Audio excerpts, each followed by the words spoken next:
arguments in support of Symmes' theory, drawn from celestial appearances, that a disposition to hollow cylinders does exist in nature, I think, must be admitted, and that a similar principle exists in the planetary system, at least in some degree, appears to me as certain. Every person has seen or heard of Saturn and his rings.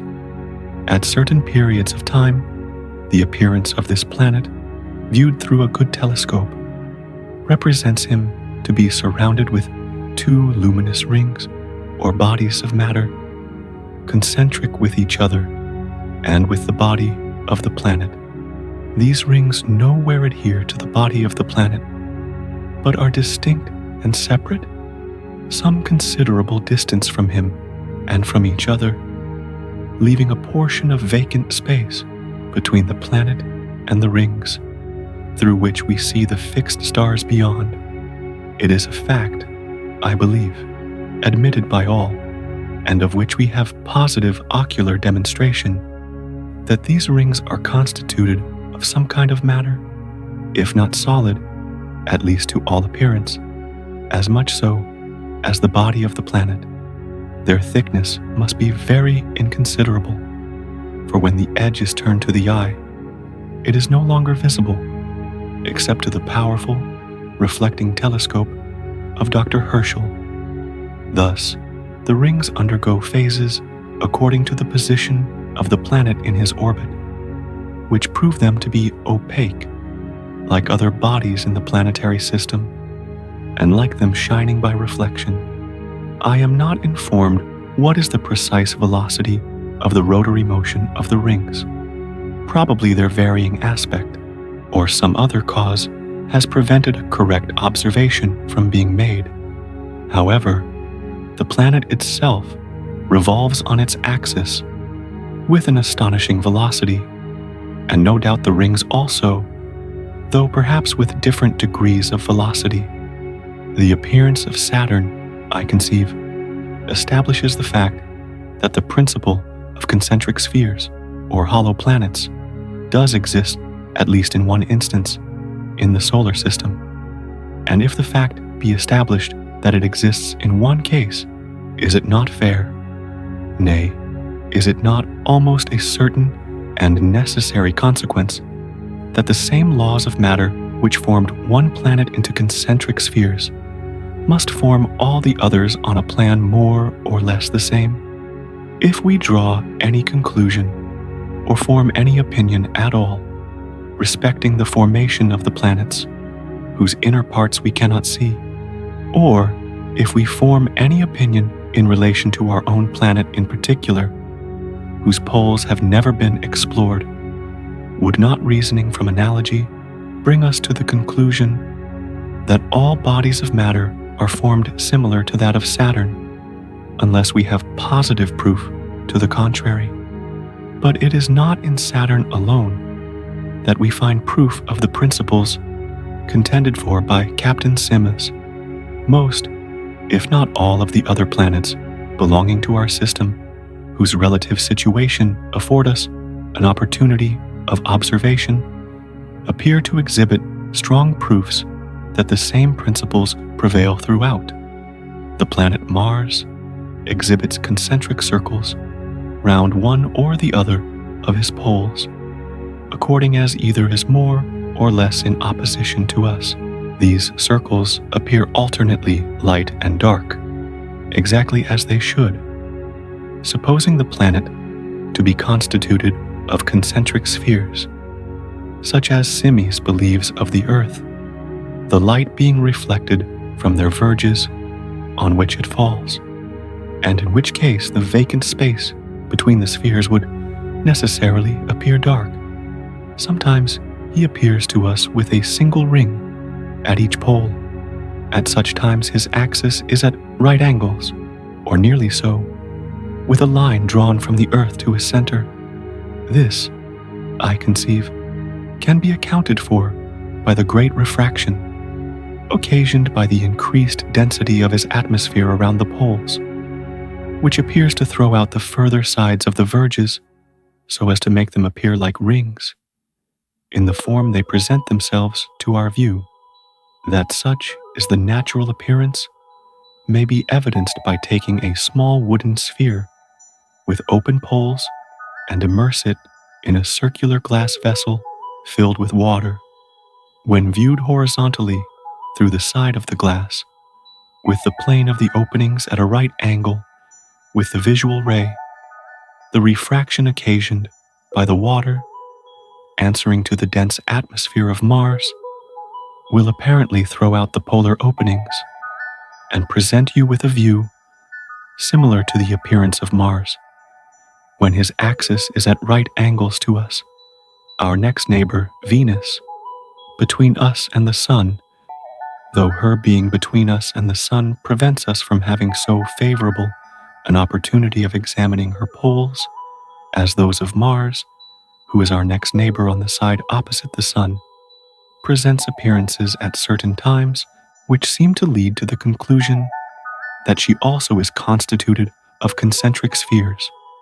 At times, when this planet is nearly a crescent, we are able to discover a deficient space near the tip of one of her horns.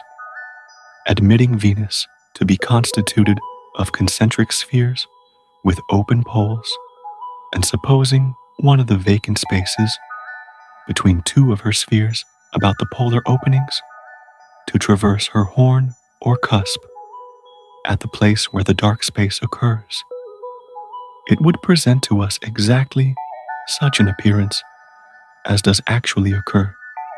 At other times, one of the horns or cusps of Venus is seen to wind inward, as it were, into the body of the planets, extending about 15 degrees further than the other horn.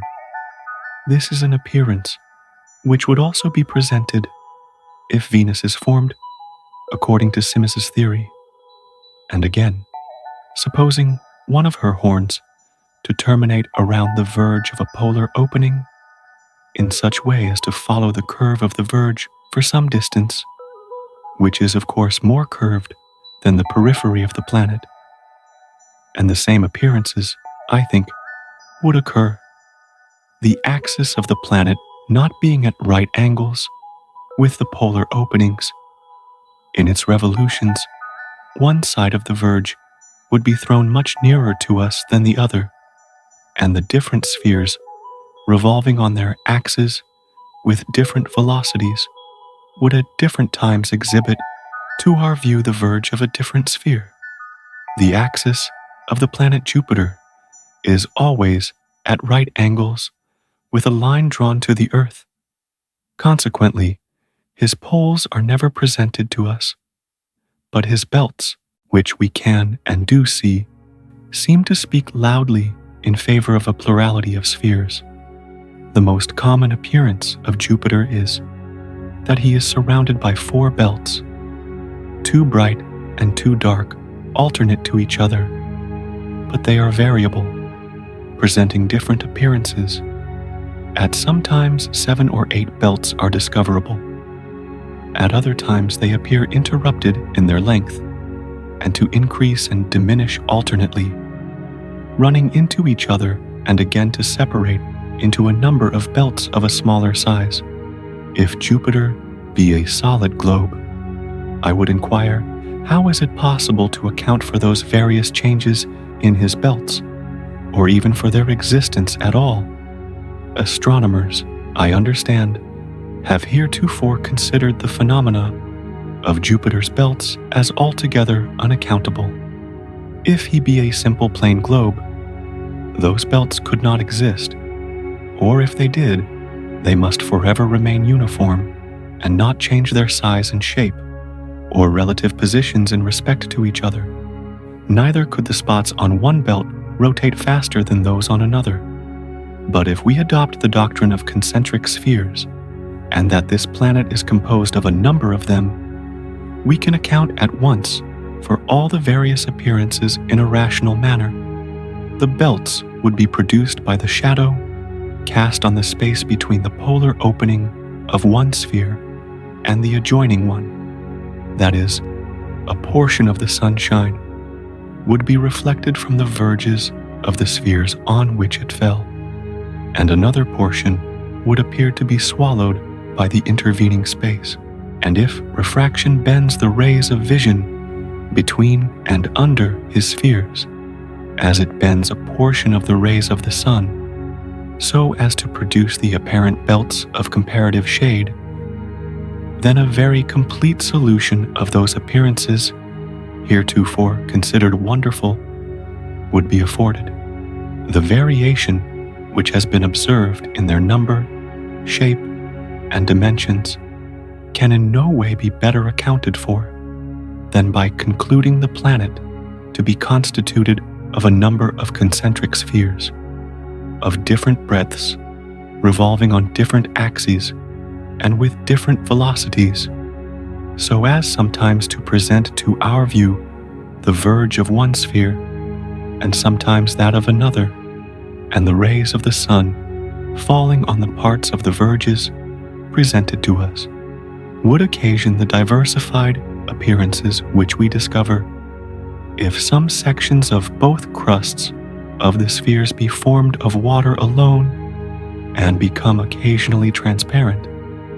It will afford an additional reason for the varying phenomena attendant on these appearances, which may also be increased by alternate regions of water, ice, dry land, and snow.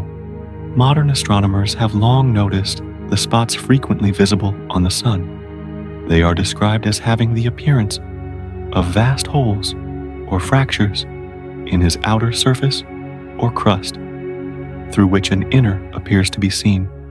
This, also, seems to favor the doctrine of different spheres.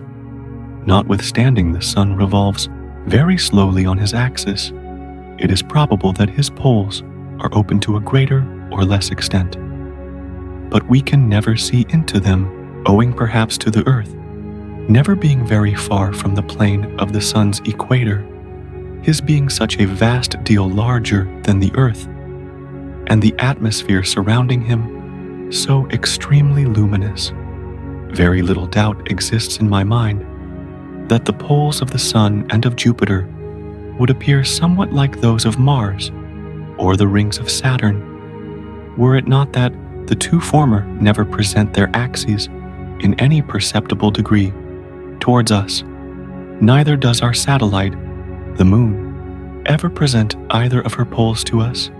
Hence, though this may be in some degree open, notwithstanding her slow rotation, owing to her axis always being nearly at right angles with a line drawn to the Earth, we are not able to see whether they are open or not, more especially as her atmosphere is so light and rare as not to produce much refraction. The vast, round, deep caverns observable on the surface of the Moon appear as if they might once have been polar openings. If so, she must frequently have changed her axis. The spots of light, which have at different periods been discovered by astronomers on the surface of the Moon near her poles, when she was on the face of the sun, in an eclipse of that luminary, are perhaps best accounted for by supposing the sun to shine in, either at one of her polar openings or through a cavity on her further side, and appearing to us through one of her annular cavities on this side and near her poles, or the sun being much larger than the Moon, and the axis of the Moon a little varied from right angles with the Earth, or perhaps the low side of the sphere being next to the Earth, the sun would shine through an annular cavity or open pole so as to appear to us as a spot of light on the Moon's disk. The foregoing enumerated astronomical phenomena are some of the facts tending to confirm and elucidate Symmes's theory.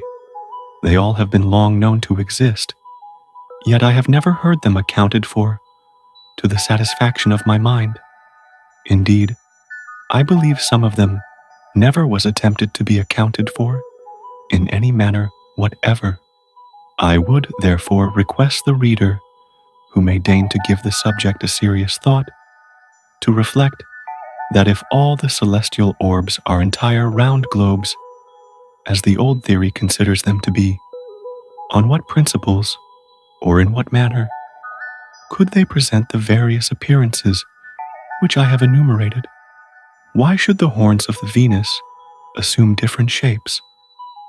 What would make the appearance of belts on Jupiter, or rings and concentric circles at the poles of Mars? And finally, in what position could a round solid globe be placed to exhibit the rings of Saturn, revolving with different velocities as it respects each other, and spaces appearing between them and the body of the planet, through which stars, millions of miles beyond, can be distinctly seen? These are phenomena I should like to hear explained. On the principle of concentric spheres, they can all be accounted for in a most satisfactory manner. They appear perfectly plain and intelligible.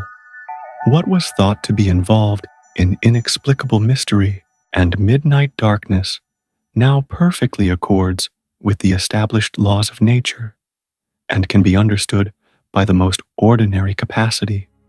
The theory of concentric spheres, supported by arguments drawn from terrestrial facts, such as the migration of animals to and from the Arctic regions, and from refraction and the variation of the compass observed in high northern latitudes, I would now advert to a few of the known terrestrial facts, which have a tendency to support the theory advanced by Captain Symmes, such as the migration of animals, including beasts, birds, and fishes in the Arctic regions, and from refraction and the variation of the compass observed in high northern latitudes. It is a fact well attested by whalers and fishers in the northern seas, and one that almost every author who adverts to the northern fisheries confirms, that innumerable and almost incredible numbers of whales, mackerel, herring, and other migratory fish annually come down in the spring season of the year from the Arctic seas towards the equator. Some authors describe the shoals of herring alone to be equal in surface to the island of Great Britain. Besides these, innumerable shoals of other fish also come down. These fish, when they first come from the north in the spring, are in their best plight and fattest condition. But as the season advances and they move on to the southward, they become poor, so much so that by the time they get on the coast of France or Spain, as fishermen say, they are scarce worth catching. The history of the migratory fish affords strong grounds to conclude that the shoals which come from the north are like swarms of bees from the mother hive, never to return, particularly the herring and other small fish. They are not known to return in shoals, and it is doubted by some writers on the subject whether any of them ever return north again, or whether they are not entirely consumed by men and by other fish. Whalers and other fishermen who go to the north generally prosecute their business in the seas between latitudes 60 and 70 degrees, where whales are most abundant.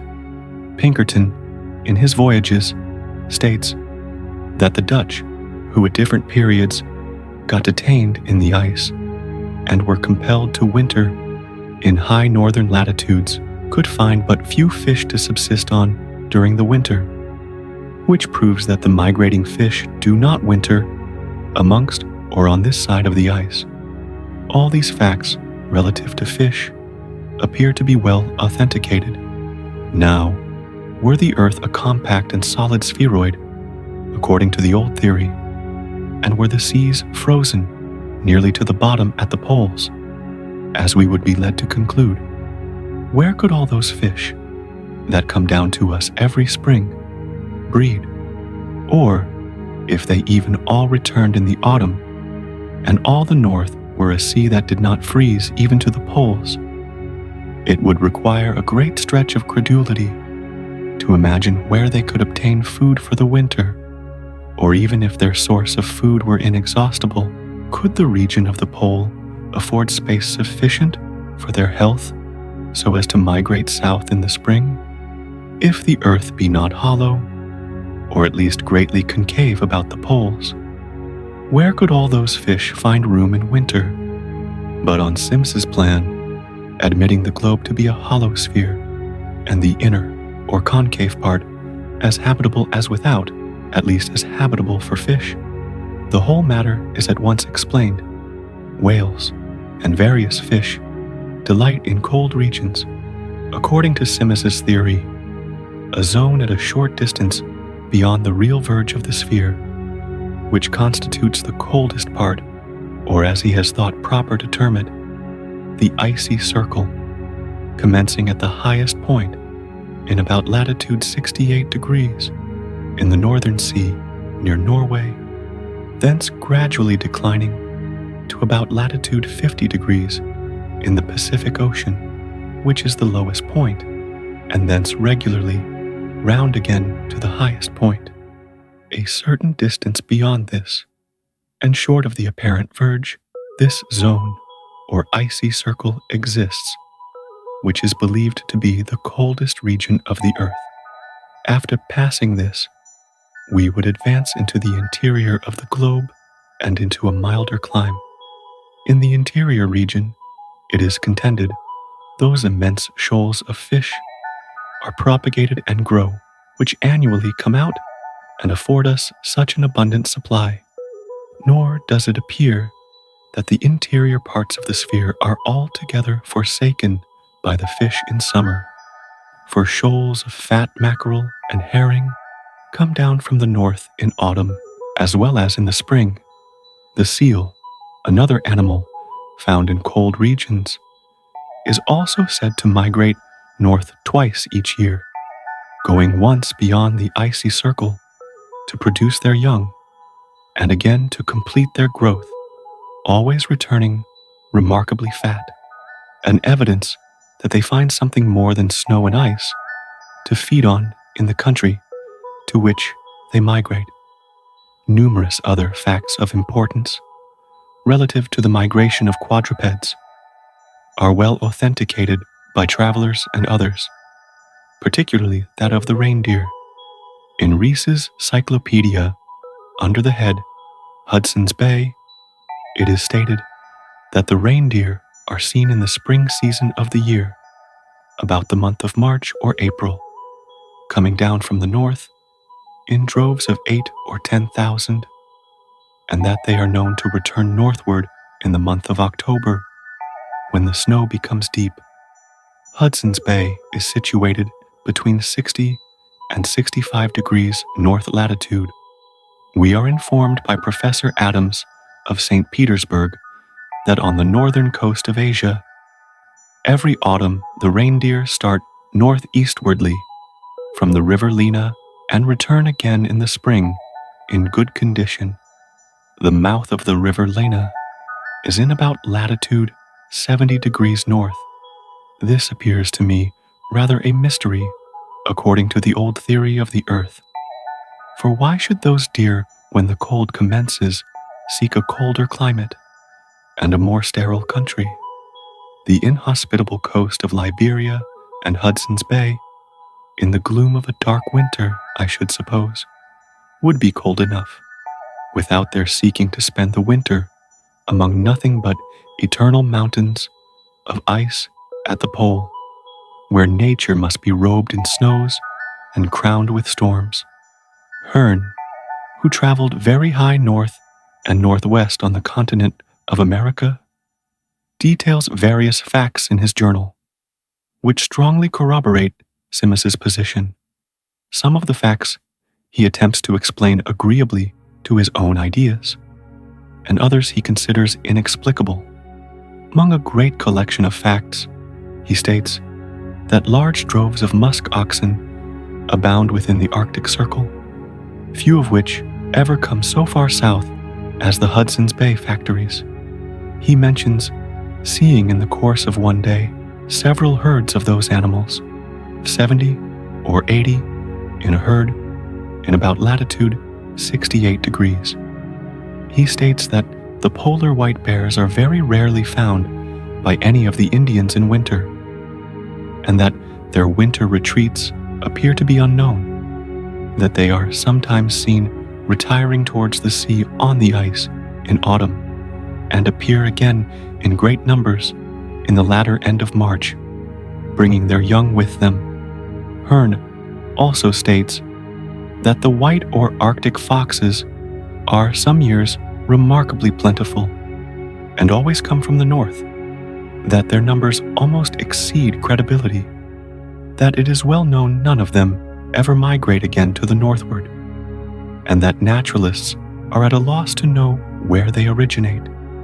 He also mentions that all kinds of game, as well as fish, in those high latitudes are at some seasons excessively plentiful and at others extremely scarce. These facts strongly corroborate the doctrine of a hollow sphere. Otherwise, why should the reindeer and other animals migrate north instead of south, as our buffalo on the plains of Missouri do, when pressed with snow and cold weather? Instinct generally leads animals to fruitful and productive rather than unproductive regions.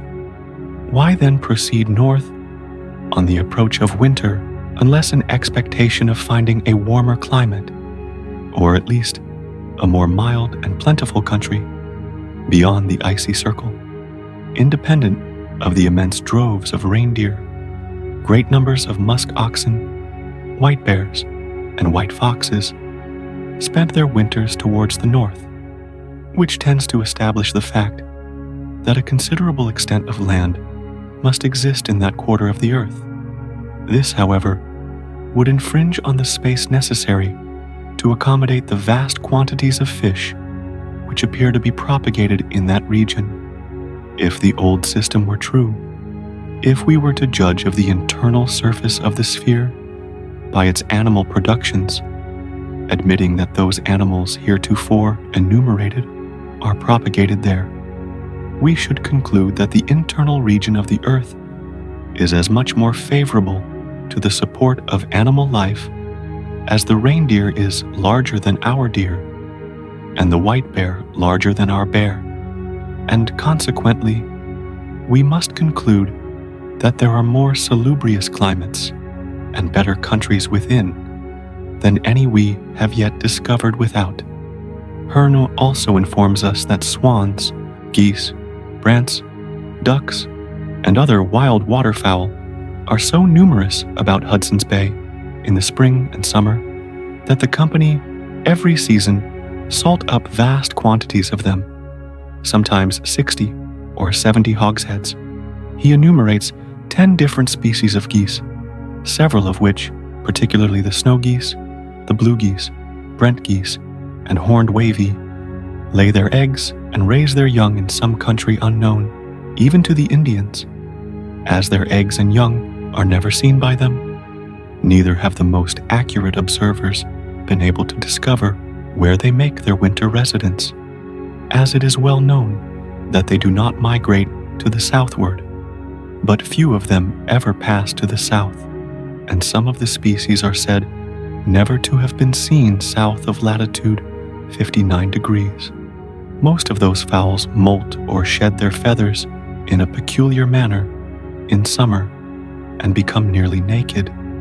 Hence it would seem that they must breed in winter while absent, for it is impossible that they could lay and sit whilst molting, whereas the migratory geese and ducks of this country are not known to shed their feathers in any great degree, and are well known to raise their young in the summer, whilst in the north.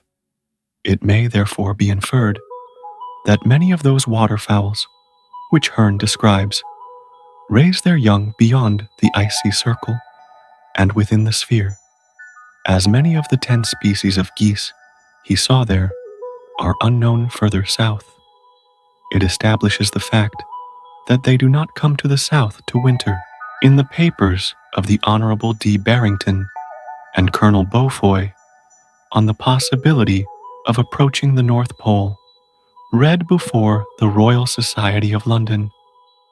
There is an extensive collection of instances cited where navigators have reached high northern latitudes, from which it appears to be well authenticated that navigators have, in numerous instances, reached the latitude of 82, 83, and 84 degrees, and some are said to have sailed as far north as 88 and 89 degrees. It is almost uniformly stated that in those high latitudes, the sea is clear of ice, or nearly so, and the weather moderate. To cite the various instances in which navigators have sailed far north would be too tedious. The whole book principally consists of a series of facts which have a strong bearing on the subject, and to which I would refer the reader who feels disposed to investigate. The whole appears to strengthen the opinion that there is a barrier or a circle of ice about where the whalers go to fish. But when that is passed, we come to an open sea and a more temperate region. The sea is stated to be open and always clear of ice, even in the middle of winter, on the northern part of Spitzbergen, which is situated in latitude 80 degrees north, and the further north, the more clear it is of ice. But at the same season, on the southern parts of Spitzbergen, the sea is bound up with solid and compact ice. If the doctrine be true that the earth is a solid spheroid, the cold must increase regularly as we approach the pole, and consequently, vegetation invariably diminish. This, however, is ascertained not to be the fact. Nova Zembla, which is situated in north latitude 76 degrees, produces no timber, nor even a blade of grass. Consequently, all the quadrupeds which frequent it are foxes and bears, both carnivorous animals. On the coast of Greenland, about latitude 65 and 70 degrees, neither timber nor grass grows, while on the northern parts of Spitzbergen, they have reindeer, which are often exceedingly fat, and Mr. Gray mentions 3 or 4 species of plants which grow and flower there during the summer. On any meridian passing through England, it is ascertained to be more temperate at the latitude of 80 degrees north than at 73 degrees, and both Pinkerton and Barrington inform us that beyond the latitude of 75 degrees, the north winds are frequently warm in winter, that in the middle of winter, for several weeks, there falls almost continued rain, and that vegetables and animals are more abundant at the latitude of 80 degrees than at 76 degrees. It has long been observed that the climates vary very considerably on the same parallels of latitude. New York, which is situated in latitude degrees, is known to be considerably colder in the winter than London, which is situated in latitude 55 degrees, and the parallel of latitude 40 degrees on the plains of Missouri is much colder than the city of New York. The climate at St. Peter's on the Mississippi, which is in latitude 46 degrees, is said to be considerably colder than Quebec. This difference of climate has by some been attempted to be accounted for on the principle that land is colder than water, and that the cold is occasioned by the large portion of land in the continent of America. However, I submit to the consideration of the reader whether so great a difference could arise from a cause of this nature. In the northern sea, between Spitzbergen and the continent of America, there is a strong current, which always comes from the north and sets southwardly. It has been stated by some that in the spring season of the year, the water of this current is warmer and fresher than the surrounding water of the sea. Various other currents have, at different times, been observed in different parts of the sea, setting from the north. Floating southwardly on these currents have been seen large masses of ice from freshwater rivers, with wolves and bears occasionally on them. New fallen trees have also been seen floating from the north, and various kinds of timber, some of which the species have hitherto been unknown, are frequently found lodged on the northern part of the coast of Norway, having drifted from some region still farther north. Trees have also been found floating in the ocean at latitude 80 degrees, when no timber is known to grow, north of latitude 70 degrees. Also, seeds unknown to our botanists and those of tropical plants have been found drifted on the coast of Norway and parts adjacent, many of which were in so fresh a state as to vegetate and grow, when it is well known that no plant of their species comes to perfection in any known climate far without the tropics. And what makes the matter particularly extraordinary is that these things appear to be drifted by currents coming from the north, when, according to the old theory, we must believe the sea to be always frozen at the poles, which would render it difficult, if not impossible, to account for the existence of the currents at all. In the United States of America and in Europe, the aurora borealis is always seen to the north. But many of those travelers and navigators who penetrated to high northern latitudes observed the aurora borealis in the south and never in the north. The region in which it is believed to exist is supposed to be about the place where the verge commences and about 50 or 60 miles above the plane of the Earth's surface, and that the travelers who discovered these appearances south of them were at that time beyond the verge. The Indians discovered by Captain Ross on the coast of Baffin's Bay in the summer of, in latitude 75 degrees, 55 minutes north, when interrogated from whence they came, pointed to the north, where, according to their account, there were plenty of people, that it was a warmer country, and that there was much water there.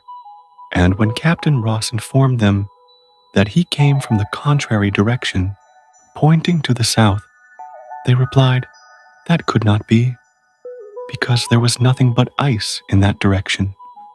Consequently, these people must live in a country not composed of ice, for it appears they deem such an one uninhabitable.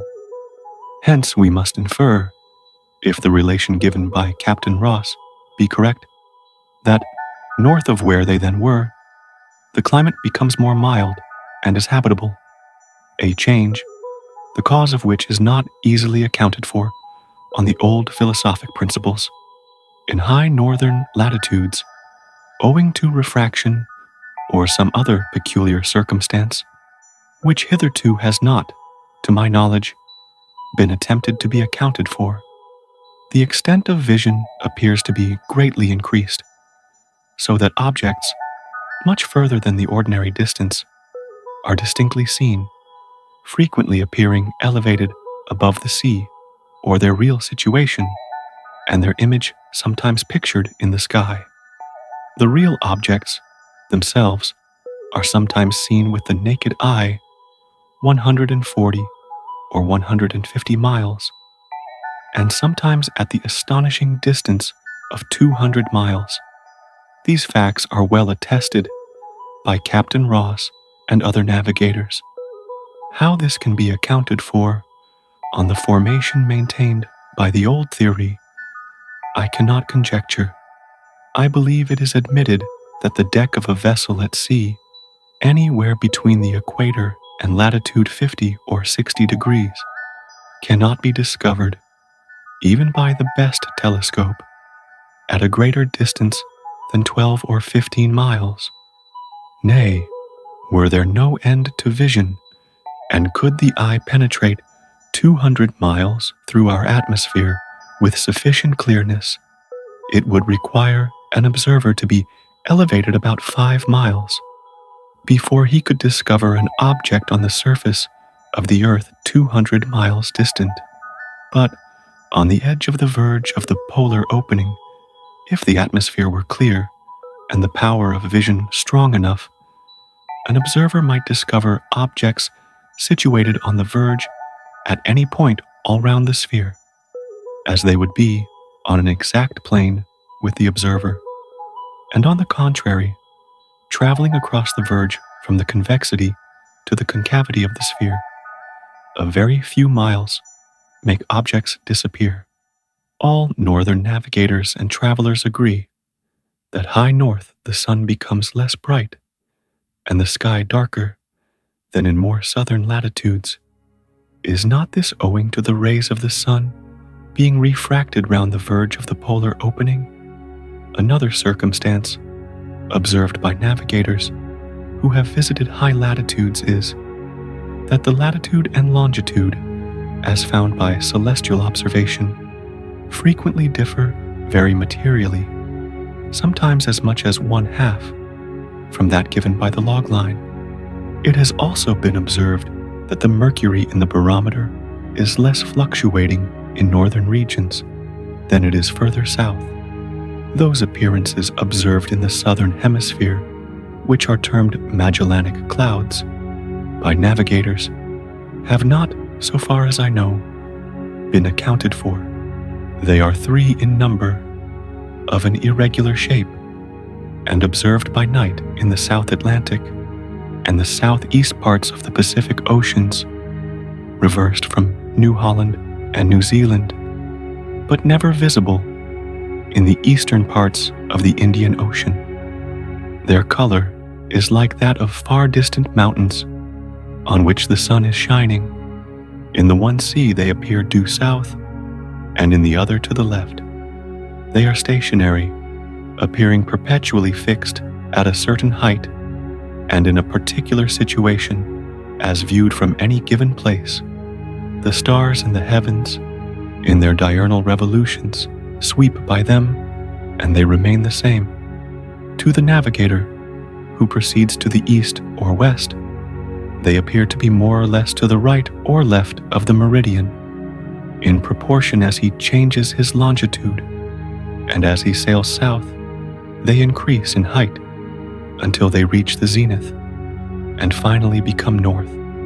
When seen by an observer south of the Straits of Magellan, which is in latitude 52 degrees south, Captain Symmes accounts for the appearance of these clouds by the great refractive power of the atmosphere about the polar openings, causing the opposite side of the verge to appear pictured in the sky. As navigators inform us, objects do sometimes appear in the Arctic regions, and in the manner Scoresby's ship appeared in the sky, with every particular about her so accurately represented as to be at once identified by the observers, though the vessel at that time was at such a distance as to render it rather incredible how she could be seen at all. As proof of this position, Captain Symmes alleges that the relative position, shape, and proportions of these clouds agree in their general outlines with the southern part of New Zealand, the southeast part of New Holland, and the whole of Van Diemen's Land, which are situated on and near to the verge of the sphere, opposite to where the clouds are visible. These clouds are only seen in the night when the atmosphere is clear, at which time the sun is shining on the islands in question. Hence it is alleged that from these facts, their relative appearance is deducible, as we are never sensible that the rays of light are refracted by the medium through which they pass before they reach our visual organs. We frequently imagine objects to be situated where they really are not, and such is believed to be the case as respects Van Diemen's and the circumjacent land, as before described. Franklin, in his journey far north, on the continent of America, discovered a cloud which appeared to remain always in the same position, and which the Indians informed him was permanent. Not having the book at hand, I cannot now advert particularly to what he says on the subject, but, from memory only, recollect that he states something to that effect. If such an appearance exists there, may it not be accounted for in the same manner as the Magellanic Clouds? Navigators, who have sailed far north, admit the variation of the needle to be excessive. Captain Ross found it in Baffin's Bay to be as much as 110 degrees, and Parry, during his voyage in, found it so changed that the needle pointed within about 14 degrees of south. All, I believe, concur that this is a phenomenon which universally occurs in high northern latitudes, but it has hitherto remained unexplained. I believe, according to the old theory, the needle is imagined to be attracted by something at or near the pole. Were this supposition correct, the needle would uniformly maintain its polarity on proceeding north on any given meridian until you arrived at the very pole itself. The possibility of a moving magnetic cause is difficult, if not impossible, to be reconciled with a solid globe, yet that the magnetic needle does vary on the same meridian, and to a most extraordinary degree, in high northern latitudes, is confirmed beyond all doubt. Why not then urge the variableness of the magnetic cause against the possibility of a solid globe? According to the doctrine of hollow spheres, this whole mystery of the variation of the compass can be satisfactorily explained. The magnetic needle, it is believed, regards the center of the polar opening, and not the pole or axis of the Earth. It will be recollected that the axis of the Earth, being at an angle of 12 or 15 degrees from the plane of the polar openings, causes one part of the verge to extend farther north than the other, the highest part of which is nearly on a meridian running through Spitzbergen in about latitude 68 degrees, and the lowermost side in about the 50th degree. Now, in proceeding north on the first meridian, running near Spitzbergen, there ought to be no variation of the needle until you arrive at the apparent verge, when the needle would cease to traverse, and by proceeding onwards would turn and point south. Should you proceed north on a meridian west of this, when you approached the apparent verge, the needle would seem to turn west, but in reality it would be the meridian turning to the right along the verge to its highest or most northerly point, the needle keeping at a right angle with the verge, and, in like manner, pursuing a course north on a meridian east of Spitzbergen. On your approach to the apparent verge, the needle would still direct its course at a right angle into the polar opening, governed, most probably, by some principle of electricity or other property contained in matter and kept in one position, subject to the shape of the earth, which may not even yet be exactly known. The meridian would here wind to the left and conduct you to the highest point of the apparent verge, north of Spitzbergen. Hence, the variation of the needle would be east in Asia and west in America, which I am told is the fact, from an examination of the variation of the compass, as ascertained in different degrees of latitude and longitude. It increases as you proceed north and west, which would be exactly the case in accordance with the theory of concentric spheres. Admitting the Earth to be a solid globe and the cause of magnetism to be some attractive power at the pole, how could the needle vary differently on the same meridian, in different latitudes, at the same period of time, or vary at the same place at different periods of time, but admit the doctrine contended for by the advocates of concentric spheres, and it can be satisfactorily explained. The observations of modern astronomers have ascertained that the poles or axis of the Earth are not always directed to the same fixed star, and of consequence, that the axis does not always remain parallel to itself. This variation is discovered to be about 51 minutes annually, which would make a degree in about 71 years. Hence, the needle always pointing to the polar opening would vary in about that proportion, at the same place, in the same period of time. Facts tending to illustrate and prove the existence of a mid-plane space situated between the concave and convex surfaces of the sphere.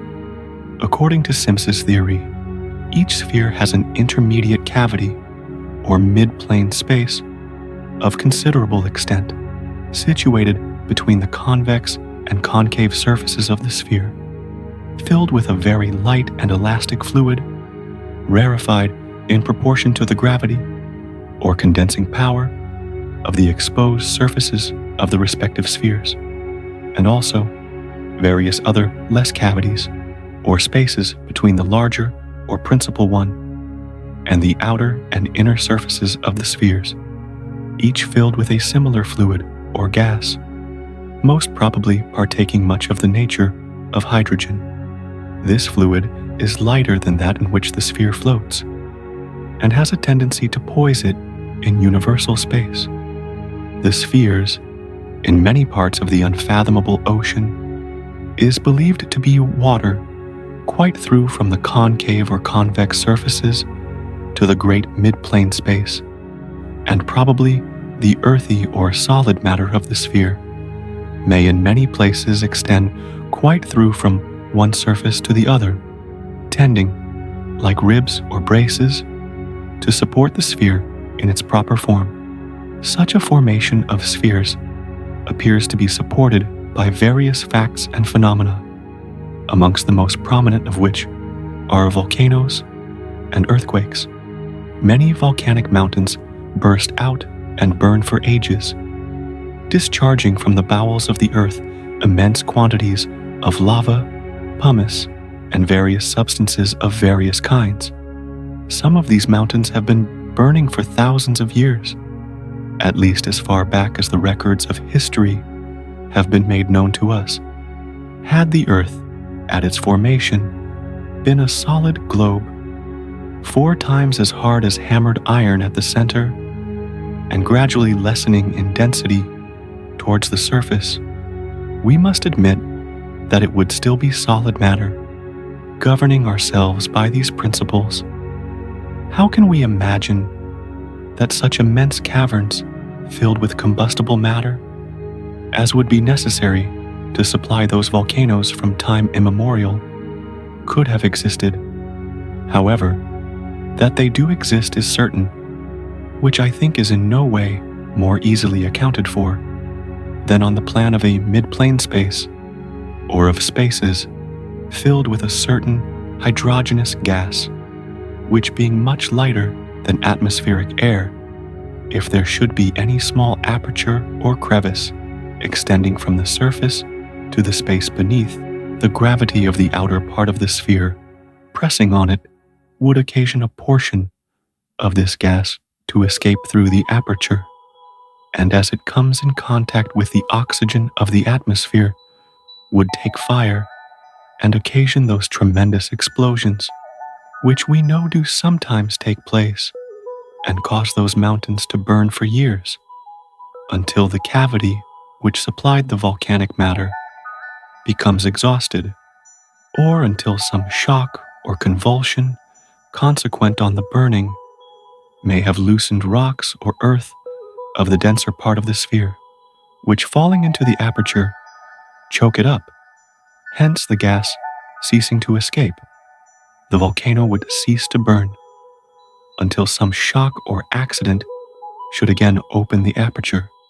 The elastic fluid, with which the midplane cavities are filled, being forced out into the common atmosphere, the greater degree of gravity would condense and set free its latent heat or caloric, and be resolved into its original base, somewhat as coal gas, out of the tube of a gaslight apparatus, yields up its latent heat by condensation.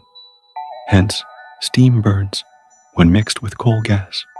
If the Earth be a solid globe, I am at a loss to account for the principles on which earthquakes occur.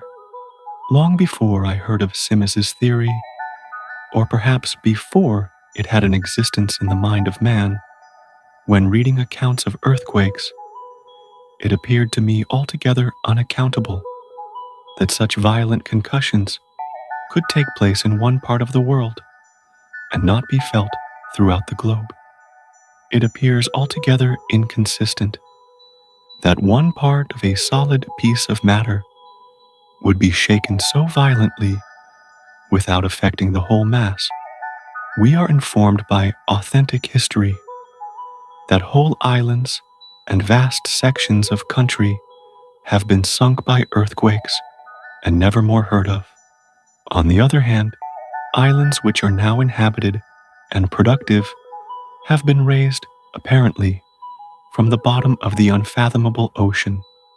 How such things occur, I am unable to divine. If the globe be solid, on what principle could a large portion of its surface, which is said to be lighter than the parts beneath, sink into a dense medium? How could a heavy mass, lying 1,000 fathoms deep at the bottom of the ocean, rise and be suddenly elevated above the surface of the water, when all below is so compact and governed by an opposite and immutable tendency? It appears to be a solecism in nature. The writer had once an opportunity of witnessing some of the effects of earthquakes.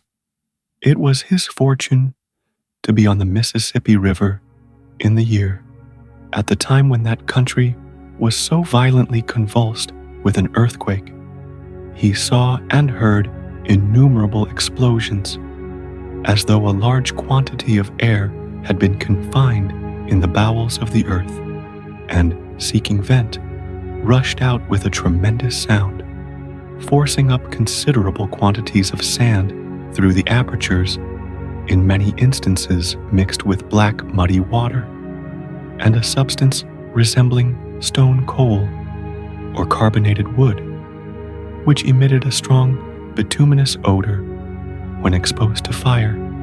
At one place, the river was stopped in its course a short time. The water rose to a considerable height above its common level, and on the west side of the channel of the river, there was a counter-current for a few minutes of an astonishing velocity. So great was its force that for some distance, the cottonwood and willows on the margin of the river were either prostrated or bent up the stream, and their branches looked as if they had been dragged a long way on the ground. The waters of the river soon subsided and flowed in their natural direction. So tremendous were those explosions that when happening under large trees, the tenacity of their texture yielded at once to their force, and the largest in the forest were split and fractured from root to top. During these convulsions, the ground on which the town of New Madrid is situated, together with the country, for several miles round, sunk about 5 feet below its former elevation, in which situation it has remained. 8 years afterwards, the writer was again on the same spot. The desolate aspect which the country presented at the time he witnessed those scenes was measurably obliterated, but the banks of the river were still in their sunken situation. How could all those violent convulsions take place at this point and not be felt at New Orleans, along the seacoast of the United States, and other places? Whence came this water and air which issued from those apertures in the earth? And why did the river, for a few minutes, flow in a contrary direction and then resume its natural course? If the Earth be a compact and solid globe, I can account for none of these things, but admitting the formation of the sphere to be such as I contend for, they are all resolved into the most simple principles, and what would otherwise be impenetrable mystery is made as plain as noonday. If the sphere be formed as I allege, those concussions were doubtless occasioned by the gas or fluid in the midplane or some intermediate space near the surface, which by being suddenly rarefied would make it expand and cause the upper part of the sphere to be suddenly elevated in the neighborhood of the little prairie, and hence the waters of the river, pursuing the laws of gravity, would flow in a contrary direction. This sudden expansion and elevation of the surface would cause apertures through which the rare gas would escape, and the surface would then settle down again, not only to its former level, but as a considerable portion of this gas had escaped, the remaining part would occupy less space. Hence the surface of the country around New Madrid would be below its former situation. The fluid, or gas, which fills the midplane and intermediate cavities, is most probably the same, or partaking of the same nature, though perhaps in a purer state, with that which oozes out of fissures in the earth, at the bottom of deep mines, called by chemists hydrocarbonate, which being highly inflammable, takes fire from the lamps used by workmen, and explodes with such violence as to destroy both men and horses employed in the mine. This is a frequent occurrence in the deep coal mines of England, and great numbers annually have lost their lives in this way. Before the introduction of Sir Humphry Davy's lamp, I am also informed, from good authority, that the miners in some of the deep coal mines in England once felt or heard an earthquake which happened in Italy, whilst those on the surface of the ground had no knowledge of it. This would be the case if the intermediate cavity which caused the earthquake extended in that direction and near the bottom of the mine. As it is presumed, the rare gas with which those spaces are filled is better adapted to the conveyance of sound or vibratory motion than the more solid parts of the sphere, or even the atmosphere around us, on the supposition that the globe is solid and the matter composing it at rest, as respects itself. On what principle can boiling and hot springs be accounted for, some of which issue out several thousands of miles distant from where any volcano or subterranean fire is known to exist, particularly as to those on the waters of Red River in the state of Louisiana, which are sufficiently hot to cook meat in a few minutes. Phenomena which occur in various lakes in Europe may be adverted to in support of this theory. The waters of Lake Zirknitzer in the Duchy of Carniola in Germany flow off and leave the basin empty, and again fill it in an extraordinary and impetuous manner, bringing up with its waters fish, and even sometimes wild waterfowl. In the same country, there is a subterranean lake in the Grotto Podspetchio of considerable extent. The whole of this vast body of water, at certain times, will disappear in a few minutes and leave the basin dry, and after a few weeks, it again suddenly returns with a frightful noise. The Lake of Geneva and some others in Switzerland, at certain times, rise and fall several feet without any cause, which has as yet been satisfactorily explained. And some writers inform us that those lakes, particularly Geneva, send forth at times a grumbling noise. In the Sayan Mountains, near the source of the Yenisei is a lake called Bulamikul, which, at the approach of winter, emits strange sounds, somewhat similar to those which precede the eruption of a volcano, and which are compared by the neighboring inhabitants to howling. The inhabitants on the borders of Baikal also state that they have often heard dreadful and terrific howlings proceed from that lake. The lake, Agnano in Italy, sometimes, especially when the waters are high, appears to boil at its borders. This ebullition is supposed to be occasioned by some gaseous fluids discharged into the bottom, which traverse the waters of the lake. These various phenomena, which cannot be easily accounted for, might be best explained perhaps on the principles of mid-plane spaces. In various parts of the north, thick strata of ice are found under a thick soil, and on icebergs floating in the ocean have been discovered masses of earth, of granite, and of other rocks. On the shores of Greenland, the ebb tide flows towards the coast, apparently as though it passes under the land, and the flood tide recedes from the shore. And in those regions, the sea is almost universally found deeper as you approach the shore. When the whales become scarce, experience has taught the whalers to seek for them near the shore, as if at certain seasons they retired to it and then disappeared. Captain Symmes imagines that the sea extends quite through the spheres about Greenland, and that the whales suddenly migrate either to the mid-plane space or to the seas on the opposite side, which he alleges to be the case with several other species of fish, as well as seals, all of which, he supposes, breed in the mid-plane space.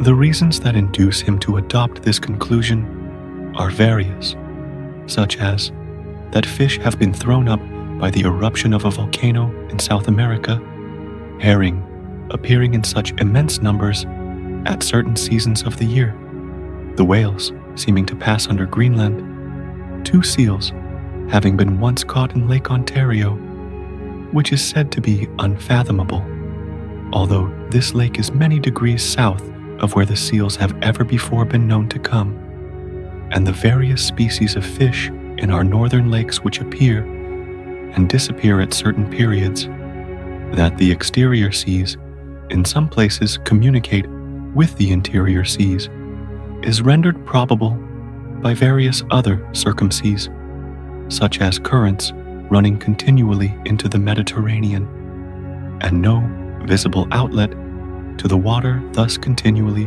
flowing in. It is scarcely probable that evaporation could carry off all the water supplied by the Straits of Gibraltar, the White Sea being more salt at the head than at the foot, the tides being higher in the Baltic than the Mediterranean, white foxes having been forced up by the waters of the sea, as Symmes undertakes to prove, in the northern regions, the peculiarities of the tremendous whirlpool on the coast of Norway, called the Malstrom, which sucks in and discharges the waters of the sea with great violence, and those observable in the Bay of Biscay, which are said to be unfathomable.